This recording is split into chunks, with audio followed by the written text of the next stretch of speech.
Assalamualaikum warahmatullahi wabarakatuh. Alhamdulillah hamdan katsiran tayyiban mubarakan fi kama yuhibbu rabbuna wa yarda, wa salatu wassalamu ala nabiyyina Muhammadin wa ala alihi wa sahbihi wa man sara ala nahjihi bi ihsanin ila yaumidin wa ba'd. Hadirin yang Allah muliakan, saudaraku yang semoga dimuliakan, dijaga dan dirahmati oleh Allah Subhanahu wa taala.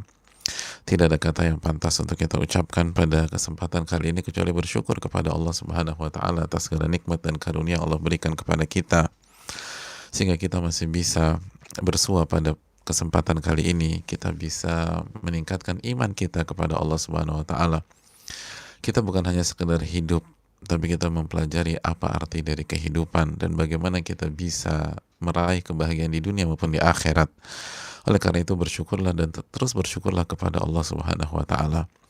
Sebagaimana salawat dan salam semoga senantiasa tercurahkan kepada junjungan kita Nabi kita Muhammadin sallallahu alaihi wasallam beserta para keluarga, para sahabat dan orang-orang yang istiqomah berjalan di bawah naungan sunnah beliau sampai hari kiamat kelak. Saudaraku yang Allah muliakan, mohon maaf atas keterlambatan disebabkan lagi-lagi karena kendala teknis dan koneksi. Dan sekali lagi semoga Allah Subhanahu wa taala mengampuni dan memutihkan segala khilaf kita, karena Allah Subhanahu wa taala berfirman, "Ma asabakum min musibatin fabima kasabat aydikum." Apapun yang menimpa kalian pasti ada andil dari kesalahan dan kekhilafan kalian. Dan semoga Allah Subhanahu wa taala memberikan taufik kepada kita untuk bersabar ketika ada kendala dan kondisi seperti beberapa menit yang lalu. Karena sejatinya ketika Allah mentakdirkan ada kendala, ada masalah teknis, ada masalah koneksi, padahal kita udah berusaha sekuat tenaga, maka Allah ingin memberikan kita edukasi. Allah ingin memberikan kita ilmu sabar secara real. Sudah bukan secara teori lagi, tapi secara real. Bagaimana kita bersabar pada menit-menit tersebut. Dan Allah menginginkan hal tersebut dari kita. Jadi Allah ingin di menit ke 5.30 sampai 5.42 tadi kita bukan mendengar, tapi kita bersabar gitu loh. Nah, yang sebel, yang kesel itu karena gagal fokus. Dipikir tugas dia di menit tersebut mendengar, maka dia kecewa. Kok nggak ada sini? Kok ada masalah lagi sih? Kenapa? Karena dia pikir tugasnya mendengar, padahal bukan. Tugasnya itu bersabar sambil berusaha memperbaiki kondisi. Dan begitu 5.42 masalah dihilangkan oleh Allah Subhanahu wa taala, berubah lagi tugas kita. Tugas kita mendengar, meresapi, menyimak, lalu berusaha memasukkan ilmu itu ke dalam hati kita. Maka bersyukurlah kepada Allah Subhanahu wa taala ketika kita diberikan taufik untuk bisa melihat dan bisa menyikapi kondisi dengan ridhonya dan taufiknya, amin ya rabbal alamin. Saudaraku yang Allah muliakan, kita akan kembali bersama karya besar Al-Imam Yahya bin Sharaf bin Murri bin Hasan bin Husain bin Muhammad Abu Zakaria, atau yang biasa dikenal dengan nama Al-Imam An-Nawawi rahimahullahu ta'ala. Karya yang dikatakan Al-Imam As-Sakhawi sebagai karya yang dibutuhkan oleh umat Islam. La yustagna anhu, kata beliau. Ini karya sangat dibutuhkan oleh umat. Dan saudaraku yang Allah muliakan, kita berada di bab pertama, bab keikhlasan, dan kita sudah mempelajari tentang apa itu ikhlas dan apa yang diterima oleh Allah Subhanahu wa taala. Kita sudah duduk bersama dua ayat dari Al-Qur'anul Karim yang dibawakan oleh Al-Imam An-Nawawi rahimahullahu taala. Ya. Dua ayat di dalam Al-Quranul Karim. Yang pertama di surat Al-Bayyinah dan yang kedua di surat Al-Hajj. Di sana kita mengerti apa arti dari keikhlasan. Bagaimana ikhlas secara bahasa berarti murni, bersih, jernih seperti susu murni, kata Allah Subhanahu wa taala. Lalu secara istilah, murninya tujuan kita hanya mencari wajah Allah Subhanahu wa taala. Di saat hati kita sterilkan dari keinginan dipuji, keinginan duniawi, keinginan terhadap harta, keinginan terhadap tahta, keinginan terhadap jabatan, atau apresiasi-apresiasi duniawi pada saat kita beribadah dan beramal. Kenapa? Karena hati ini sudah nyaman, sudah tenang ketika ditujukan mencari wajah Allah Subhanahu wa taala. Lalu setelah kita mengetahui hakikat ini, kita diajarkan oleh Allah Subhanahu wa taala bahwa yang sampai kepada Allah itu bukan fisiknya, walakin yanaluhu at-taqwa minkum, namun yang sampai kepada Allah adalah ketakwaan dan keikhlasan kita, bukan fisik. Allah mengatakan, yang artinya bukan dagingnya dan bukan darah hewan kurbannya, bukan. Jadi ketika kita Idul Adha atau ketika kita haji, itu yang sampai kepada Allah bukan dagingnya. Dagingnya mah sampai ke fakir miskin atau kita makan. Yang sampai kepada Allah keikhlasannya dan ketakwaannya. Keikhlasan dan ketakwaan. Jadi ini bukan tentang fisik. Ini tentang sebesar apa ketakwaan kita. Dari sini kita bisa mendapatkan pelajaran apa yang dikatakan oleh para ulama kita seperti Ali bin Abi Thalib radhiyallahu taala anhu, bahwa jadilah kalian orang-orang yang lebih fokus memperjuangkan diterimanya amal-amalnya dibanding fokus pada amalan itu sendiri. Jadi fokus kita dalam menjaga agar sholat subuh tadi diterima sama Allah itu harus lebih besar daripada fokus menjalankan sholat subuh itu sendiri. Dan ini bukan meremehkan sholat subuh, bahkan ini plus. Karena sholat subuh 20 menit kalau nggak diterima juga percuma. Sholat subuh baca Al-Baqarah kalau niatnya untuk membuat kagum calon mertua yang jadi makmum di saf pertama juga percuma. Benar sih bacanya Al-Baqarah, tapi tujuannya bukan untuk mencari wajah Allah. Tujuannya untuk memuaskan calon mertua yang ada di belakang. Walaupun akhirnya tuh calon mertua terpukau dan siap nikahkan kita hari itu juga. Oh ini calon mantu gue nih, calon penghuni sorga. Dia nggak tahu calon mantunya ria, ingin dipuji. Subhanallah. Jadi harusnya fokus terhadap diterimanya amalan itu lebih besar daripada fisik amalan itu sendiri. Dan ini bukan meremehkan fisik, karena kalau niatnya bagus, niatnya ikhlas, niatnya mencari wajah Allah, maka dia akan berusaha sesempurna yang dia bisa. Karena ia tahu Allah adalah Rabb yang maha baik dan suka dengan hal-hal yang bagus. Allah yang maha indah. Innallaha jamil yuhibbul jamal. Allah yang maha indah dan suka dengan semua keindahan, selama tidak haram. Maka dia akan berusaha perfeksionis.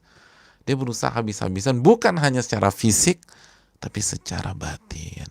Itu poinnya.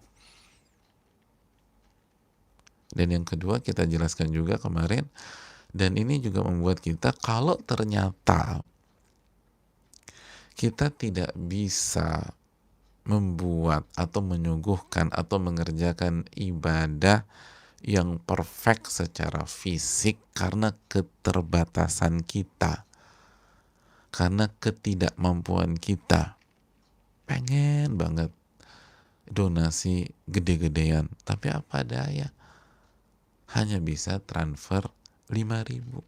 Masya Allah, transfer 5.000, ongkos transfernya 6.000, gedean ongkos transfernya daripada transferan kita.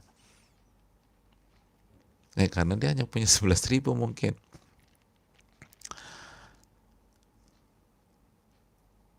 Ingin banget nyiapin per hari itu 1.000 nasi box untuk orang-orang yang susah makan hari ini.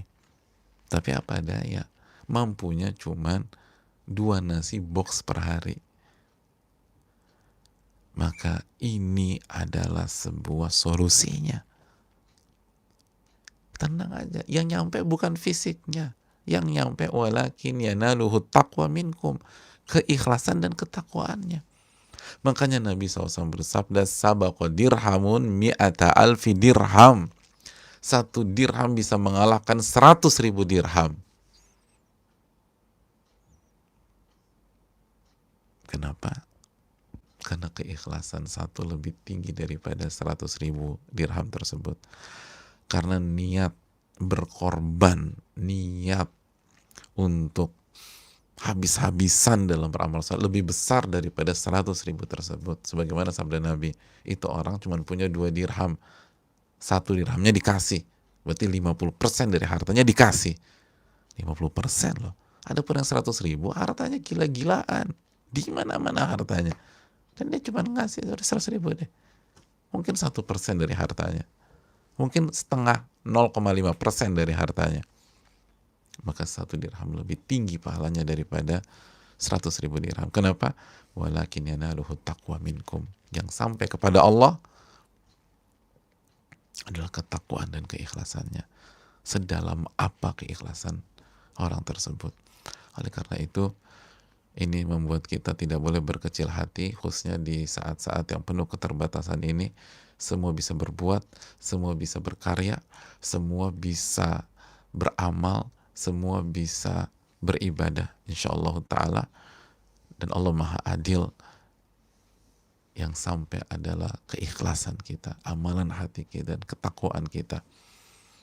Bisa jadi sekali lagi, yang nyumbang 5.000, yang nyumbang 10.000, pahalanya lebih besar daripada yang nyumbang 1 atau 5 atau 10 juta sekali sumbang. Dan yang nyumbang 10 juta jangan turun ke 5.000, lebih parah lagi nanti. Karena itu berkaitan dengan kemampuan dan keikhlasan serta seberapa besar niat kita untuk berjuang dan mengorbankan apa yang kita punya di jalan Allah Subhanahu wa ta'ala. Saudaraku yang Allah muliakan, selanjutnya ayat yang ketiga dalam bab keikhlasan ini, ayat yang terakhir sebelum Imam Nawawi mengajak kita untuk mempelajari hadis-hadis Nabi Sallallahu Alaihi Wasallam. Berkata Al-Imam An-Nawawi Yahya bin Sharaf, semoga Allah merahmati beliau, semoga Allah merahmati orang tua beliau, semoga Allah merahmati orang-orang yang beliau cintai dan seluruh umat Islam dimanapun mereka berada, dan semoga Allah mengampuni segala khilaf beliau dan seluruh mereka tersebut. Wa qala rahimahullahu ta'ala, wa qala Allah azza wa jal, qul in tukhfu ma fi sudurikum aw tubduhu ya'lamhullah. Beliau membawakan surat Ali Imran ayat 29. Ali Imran ayat 29. Katakanlah, wahai Muhammad, in tukhfu ma fi sudurikum, in tukhfu ma fi sudurikum aw tubduhu ya'lamhullah. Katakanlah, wahai Muhammad, kepada mereka, jika kalian menyembunyikan sesuatu di dalam dada-dada kalian, atau kalian perlihatkan sesuatu tersebut, ya'lamhullah, niscaya Allah mengetahui semua hal tersebut. Semua hal tersebut Allah tahu semuanya. Dan kalau ayat itu kita lanjutkan, wa ya'lamu ma fis samawati wa ma fil ard.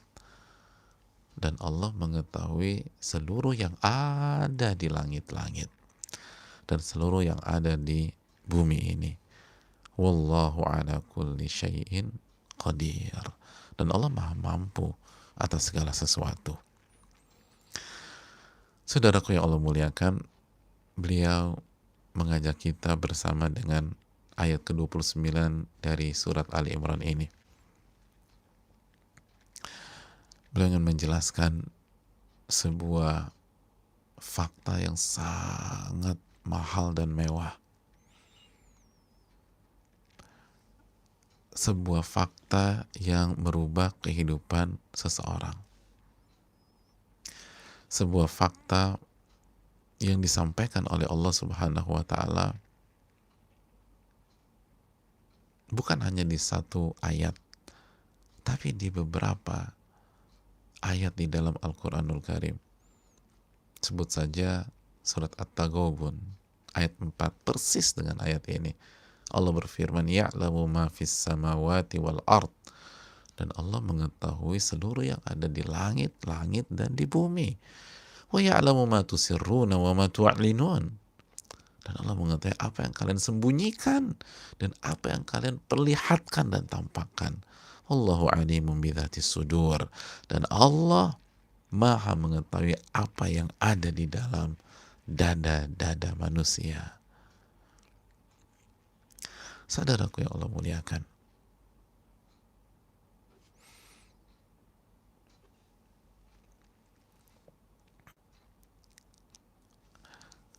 Allah mengetahui apa yang ada di dalam dada-dada kalian.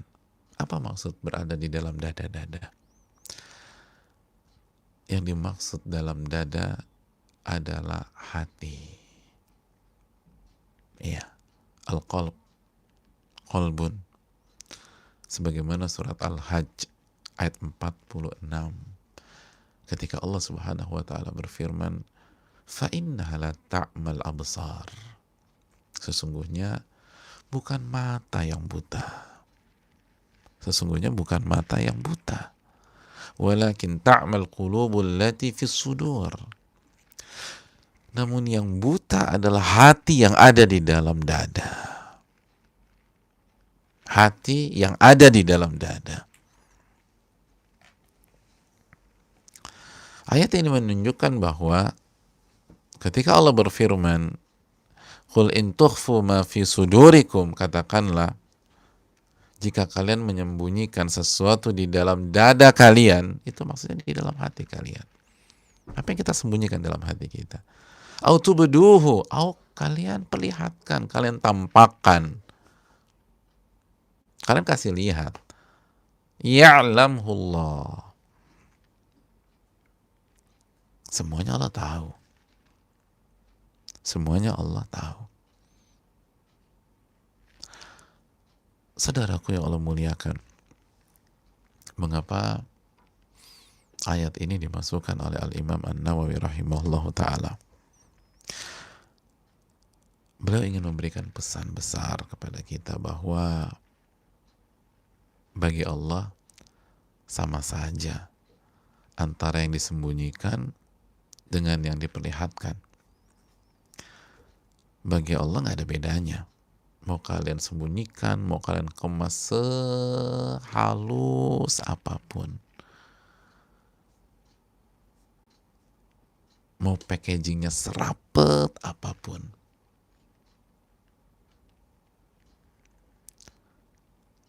akan ketahuan, akan terlihat.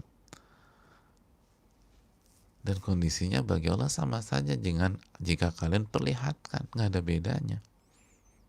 Nggak ada bedanya. Makanya wa ya'lamu ma tusirruna wa ma tu'linun. Allah tahu apa yang kalian sembunyikan dan apa yang kalian umumkan, tahu.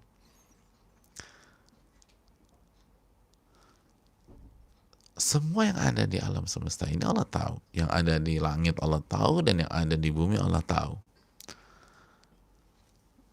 Dan Allah maha mampu untuk mengetahui itu semua. Nggak ada susahnya bagi Allah. Nggak ada berat-beratnya bagi Allah Subhanahu wa Ta'ala. Nah ini kan pesan besar, pesan yang sangat mendalam.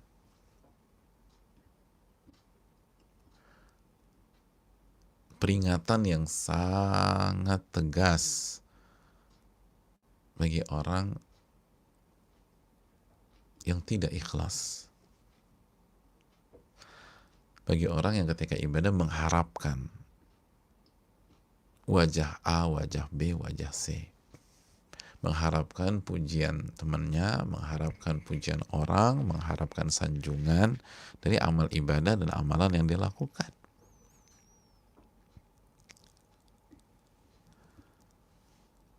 Dan biasa secara umum orang seperti itu nggak akan memperlihatkan. Jarang orang mengatakan, mohon maaf saya mau kasih tahu bahwa saya riak loh sekarang. Ini saya nyumbang 5 juta ini riak. Saya pengen kalian puji saya. Kan nggak ada orang begitu. Ada orang begitu. Ya tolong puji saya, puji saya. Mas, kayaknya mas masih mingkem aja. Tolong puji saya. Saya baru nyumbang 100 juta. Kan yang disembunyikan. Yang baju merah mas, apa? Saya belum dengar pujian mas kepada saya. Iya terima kasih Pak Bapak dermawan sekali. Nggak dengar. Tolong lebih keras lagi, lebih keras puji saya. Qul in tukhfu ma fi sudurikum. Katakanlah jika kalian menyembunyikan sesuatu di dalam dada kalian, di dalam hati kalian. Mayoritas orang yang pengen dipuji, pengen disanjung, pengen mendapatkan panggung kan nggak teriak-teriak secara vulgar menyampaikan motifnya tersebut. Mereka akan sembunyikan.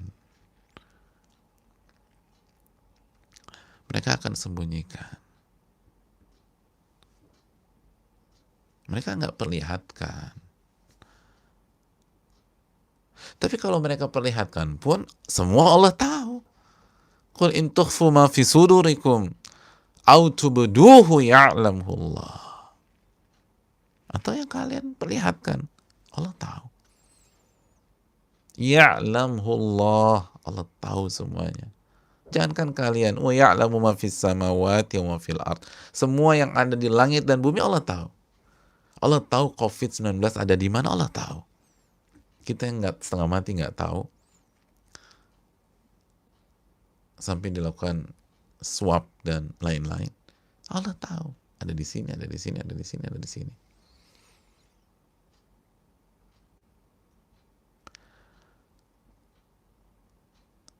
Allah tahu yang ada simptom dan yang nggak ada simptom.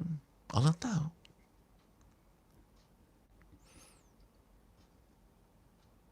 Kita aja nggak tahu berapa yang terpapar COVID-19, khususnya yang carrier, yang sehat-sehat aja nggak ada simptom. Allah tahu siapa aja.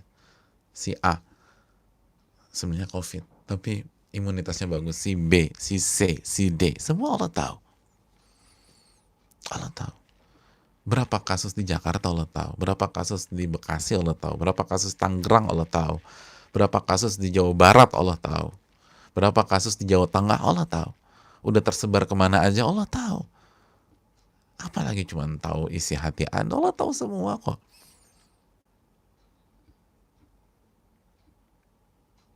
Allah tahu semua. Semua Allah tahu. Tinggal pertanyaan seberapa yakin kita dengan ilmu Allah ini dan kemampuan Allah ini. Dan semakin kita beriman, semakin yakin, maka potensi kita tidak ikhlas semakin kecil. Kenapa?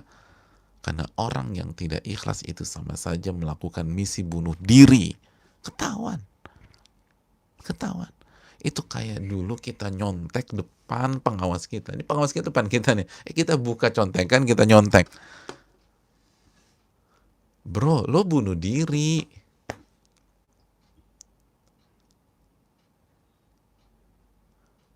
Gue gak habis pikir kenapa gue dikeluarin dari kelas pas ujian matematika tadi. Emangnya kenapa? Ya kan gue cuma nyontek. Terus pengawasnya di mana? Di depan gue. Ini kayak begini nih.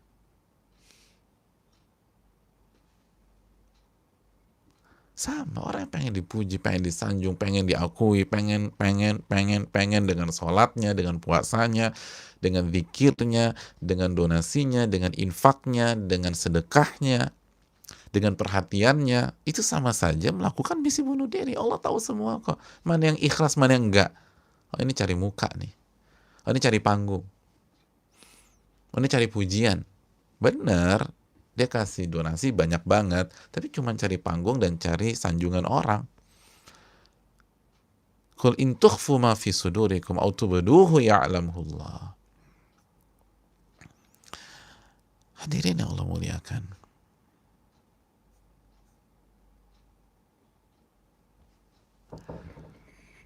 Ya'lamullah. Ini sebuah pendahuluan yang sangat penting sebelum kita berbicara panjang lebar tentang keikhlasan. Ingat, Allah tahu semuanya. Apa yang kalian inginkan, apa yang kalian ingin capai saat sholat, saat puasa, saat haji, saat umrah,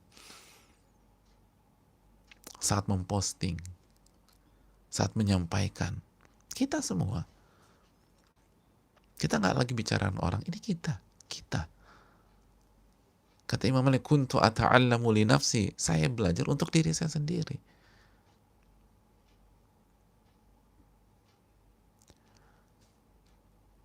Kita tahu, Allah tahu apa yang kita inginkan. Allah tahu apa yang kita cari. Apakah pujian atau wajah Allah Subhanahu wa taala? Sanjungan manusia atau ridho Allah Subhanahu wa taala? Apresiasi dari makhluk atau apresiasi dari Allah Subhanahu wa taala? Panggung manusia atau istana di surga yang Allah persiapkan kepada kita. Allah tahu, qul in tukhfu ma fi sudurikum aw tubduhu ya'lamullah. Allah tahu ketika kita mengobati orang sakit misalnya. Kita berjuang, apakah kita mencari wajah Allah atau ini hanya sekedar menunjukkan kemampuan kita saja agar kita dipuji oleh rekan-rekan sejawat, agar kita diakui. Allah tahu, semuanya tahu. Ini semua berkaitan dengan kita,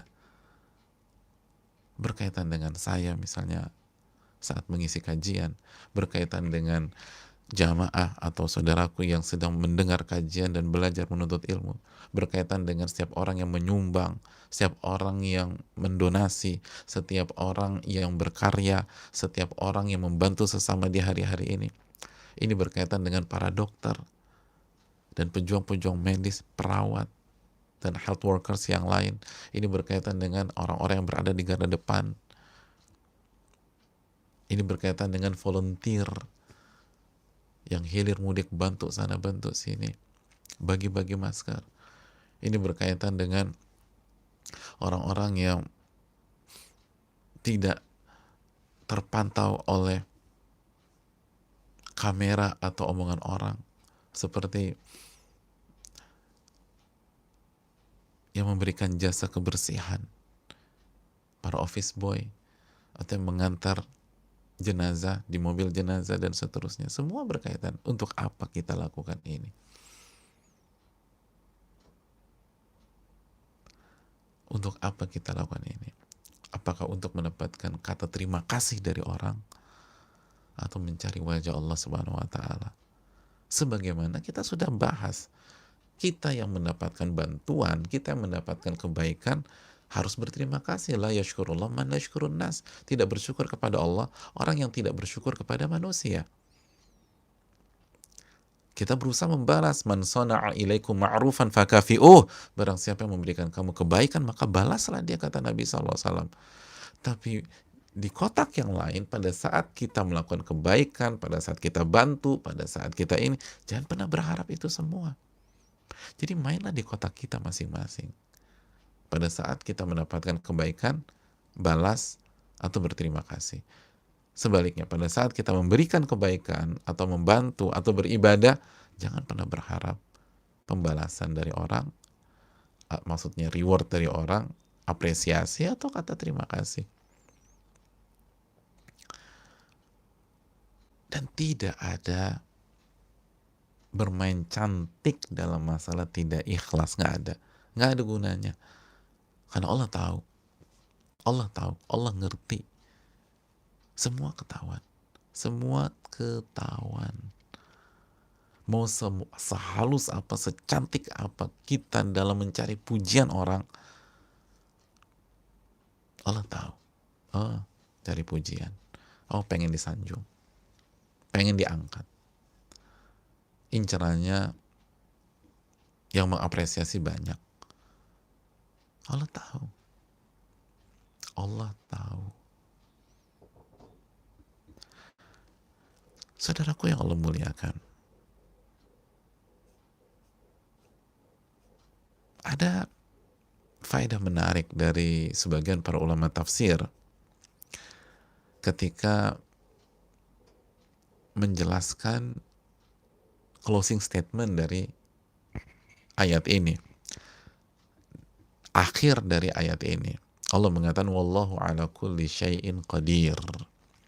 Allah maha berkuasa dan maha mampu atas segala sesuatu. Apa kata sebagian mereka seperti Al-Imam Muhammad bin Shalih Utsaimin menjelaskan? Al-Imam Muhammad bin Shalih Utsaimin menjelaskan wa annahu qadirun 'alal intiqam minkum fima idza akhfaitum ma la yardah walakinnahu li hikmati qad yuakhirul intiqam.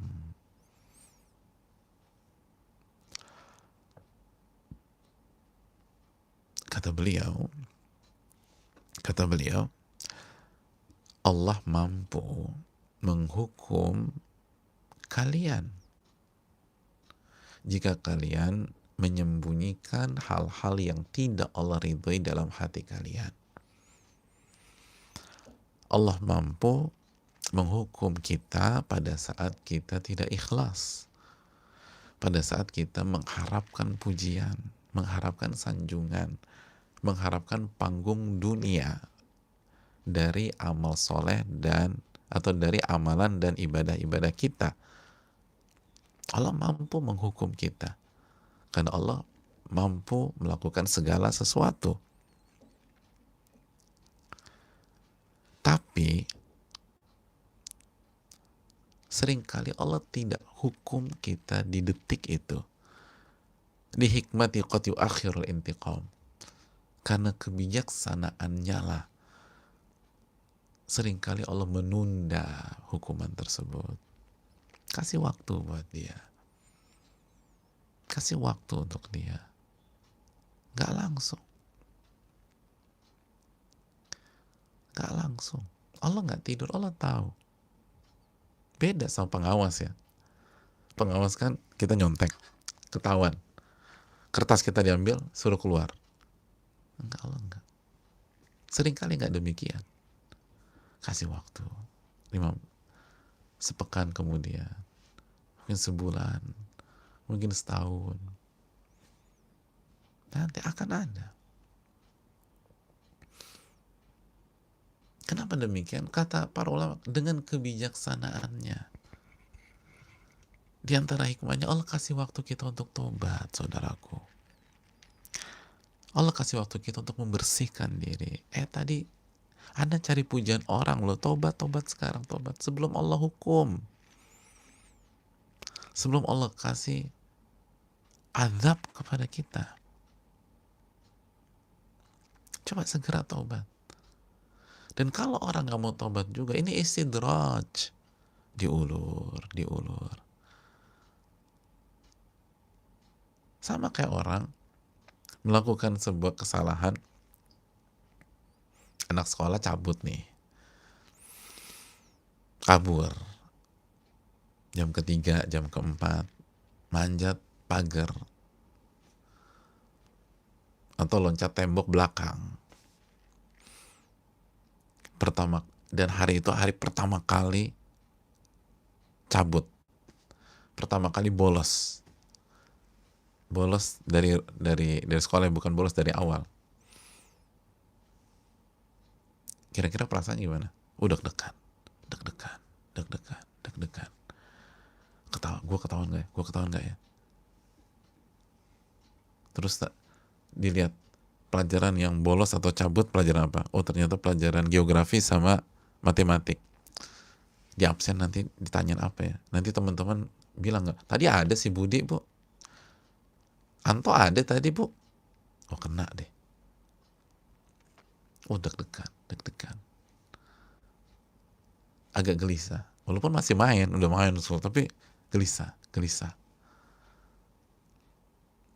cross check deh.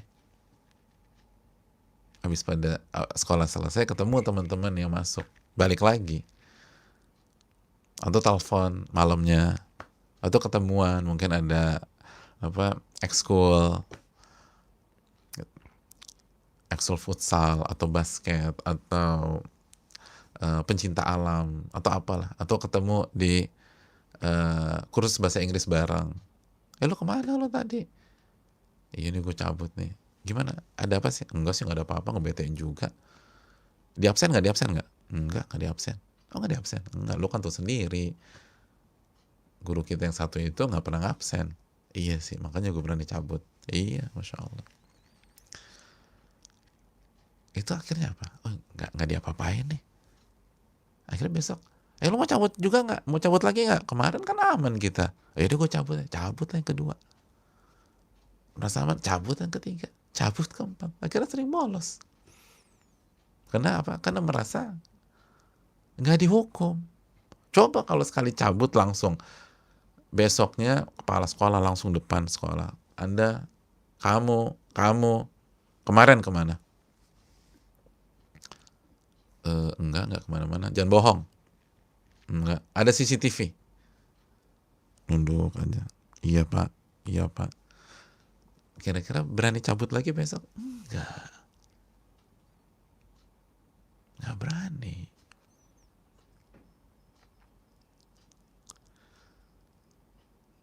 Jadi saudaraku yang Allah muliakan, di satu sisi ini kesempatan bagi kita untuk segera memutihkan niat-niat buruk tersebut, niat-niat yang tidak ikhlas, yang bukan kita harapkan mencari wajah Allah. Tapi di satu sisi, kalau kita nggak sadar juga, ini istidraj, diulur, baru nanti dihabisi sama Allah.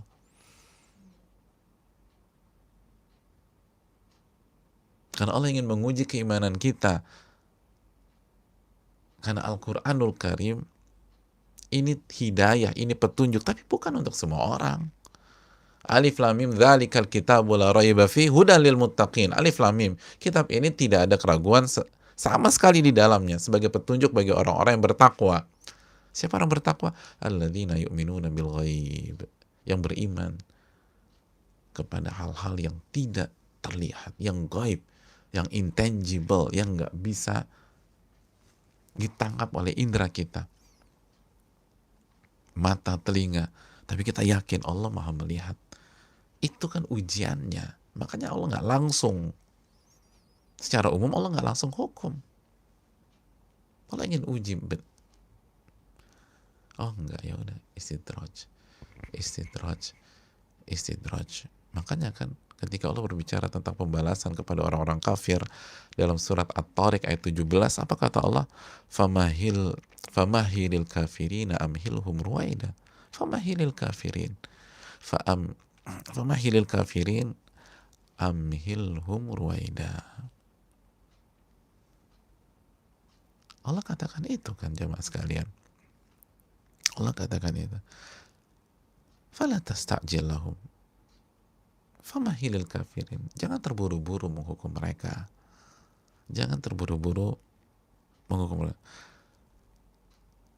Tapi kasih waktu. Udah kasih waktu aja. La tasta'jil lahum. Jangan terburu-buru. Nanti ada waktunya. Kalau mereka nggak berubah juga, mereka nggak bertobat juga, mereka nggak kembali kepada Allah juga, kita kan udah kasih waktu, maka disitulah kehancurannya. Ini yang bisa disampaikan pada kesempatan kali ini. Saudaraku yang Allah muliakan, Allah maha mengetahui. Maka apabila kita punya niat yang buruk, niat yang gak ikhlas, sesuatu yang tidak diridhai oleh Allah, walaupun kita tidak ucapkan, tapi berkarat di sini, menancap di sini, pengen dipuji, pengen disanjung, pengen mendapatkan panggung dunia, maka Allah Maha mengetahui. Yang punya neraka itu tahu, saudaraku. Yang punya azab kubur itu tahu. Yang menurunkan bala,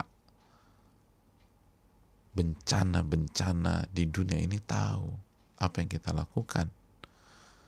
Maka segeralah menata hati kita, bertobatlah kepada Allah jika itu terjadi, karena Allah Ghafurur Rahim, dan Allah Maha mampu menghukum kita, tapi seringkali tidak secara langsung. Tidak secara langsung. Kasih kesempatan kita untuk bertaubat. Dan sekaligus, kalau kita nggak berubah, diulur agar kita merasa nyaman, nggak ada yang tahu, baru setelah itu dihajar